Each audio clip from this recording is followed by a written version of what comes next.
Let's have a look at West Africa today, shall we? A revolution takes place here that is driven by three countries, Burkina Faso, Mali and Niger. They are trying to establish a new union, the Alliance of the Sahel States, under the vision of strong and new partnerships, a restored confidence, and a bold vision for the future Africas. I made a video about this, and in the comments under that video, people were talking about something really thought-provoking. Is the young AES a continuation of the Songhai Empire? The great Songhai Empire was at its peak one of the largest African empires in history and was located in West Africa. To be exact, in the areas of today's Mali, Burkina Faso and Niger, which are the AES countries, but also in parts of Mauritania, Guinea, Senegal, Benin, Nigeria and Ivory Coast. Is this young union really a continuation of the Songhai Empire that was brought to a halt hundreds of years ago by many different factors? Is the AES creating what was always supposed to exist? A united West Africa. Look at the map. Especially these weirdly straight borders on the map of the region reveal that there's something very wrong with the land here. The nations are not naturally born, they are more designed. Today's concept of West Africa is created by white colonialists, who either drew these borders out of ignorance and that nonsense way, or with bad intentions, knowing that certain borders between kingdoms already existed, just not in the European way, and that many nomadic people lived there, that depended on unrestricted access throughout the area for living with the seasons, but also for trading. So is the AES finally undoing the colonialists' deeds? First of all, I want to say that I'm in general no fan of trying to legitimize rule through a somehow forced creation of an alleged historical continuity. Too often did some rulers use this narrative to legitimize aggressions against other people. They say, we lived on this land hundreds of years ago in order to give the conquering some kind of reason. You all know historical and surely also recent examples of this kind. However, the AES is a union, which was voluntarily and peacefully created between the three member states. There was no conquering of anyone, even though we have to consider that all three military governments came into power by coup.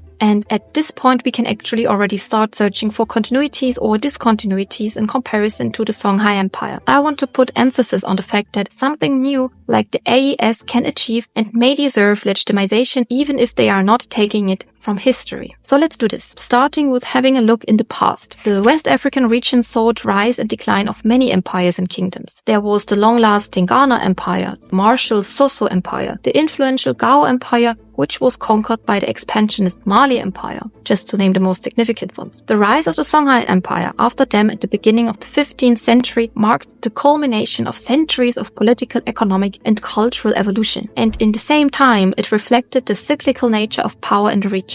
The Songhai Empire was the pinnacle and the final act of the era of great West African empires. You all heard of Timbuktu before, I guess, the city of the 333 saints, as they call it. But it wasn't the center of the Songhai Empire. That was the city of Gao, a city that still exists today and that can tell many stories. It is on the one side significant because of its location, as the city was strategic in the trans-Saharan trade routes. On the other side, the rulers choose Gao instead of other cities as their cultural and administrative center due to its historical continuity. The Gao Empire, the predecessor of the Songhai Empire, had already established its capital here, as the name itself suggests. For the Songhai people, the reclaiming of Gao in the end of the 14th century from the weakened Mali Empire after 100 years was an act of regaining their independence. The Soni dynasty was to rule and establish the young Songhai Empire. The most famous out of this dynasty was Soni Ali. He conquered the neighboring territories and cities like Timbuktu and Djenné. Soni Ali ruled and expanded the Songhai Empire for around 28 years. Then the next dynasty took over via a coup. Muhammad Touré, who was later to be known as Askia the Great, initiated reforms and tried to use Islam in an attempt to have more control over the growing empire. He declared jihad against neighboring territories and he himself took a hajj to Mecca together with an escort of, so they say, 500 cavalry and 1,000 infantry, and with him he carried 300,000 pieces of gold. Not as crazy as Mansa Musa Kaita, but still a lot. He ruled for 35 years and was then overthrown by his own family. The empire declined and a war of succession followed. At that time, the end of the 16th century, the Moroccan Empire was in desperate need of money and resources because of attacking Portuguese. Attracted by the wealth of the Songhai Empire, the Moroccan invaded and looted Gao, Timbuktu and Djenné after the Battle of Tondibi in 1591. The era of the Songhai Empire came to an end because also the Moroccans struggled to hold together such a vast territory. Internal fighting started again and the empire crumpled into dozens of smaller kingdoms. After the fall of the Songhai Empire, West Africa saw a more dynamic political landscape. Different empires and kingdoms that kept competing over power and resources, but it never saw another regional dominating power like that again. Then, in the late 19th century, things were about to change drastically when the scramble for Africa began. West Africa was thrown under colonial rule. Borders were drawn by Europeans in Europe to align with European interests. France simply called the whole region French West Africa and looted it over 70 years, ignoring its history, culture, languages, way of living, and all in all, the people's right to self-determination and freedom. And even after the official independence around 1960, the ordeal was not over. To this day, France maintains its grip on the financial, economic, and military power in West Africa. But maybe we can see a change, a transformation, a revolution to dismantle the old power structures. This leads us now to the Alliance of the Sahel States, which was founded in September 2023 between Mali, Burkina Faso and Niger. It's a very young alliance, so we can't really compare it yet to the Songhai Empire, to be honest. The comparison is also challenging because of the different historical and geopolitical context. The empire existed over 400 years ago, whereas the AES is only 1 year old. Also, the members of the AES consist of modern nation-states with their own political systems, whereas the Songhai Empire was a single unified empire with a central authority under rulers like Soni Ali and Askia the Great. The AES is a confederation with rotating presidency, whereas the Songhai Empire was centralized under the rule of dynasties. Also, from an economical viewpoint, there are differences. The trans-Saharan trade routes lasted over 1,000 years. And the Songhai Empire traded gold, slaves, ivory, cola nuts, salt, etc. via these routes. The shift from trading via traveling through the Sahara to the Atlantic trade routes and the destructive Battle of Tondibi marked the end of the trans-Saharan trade route.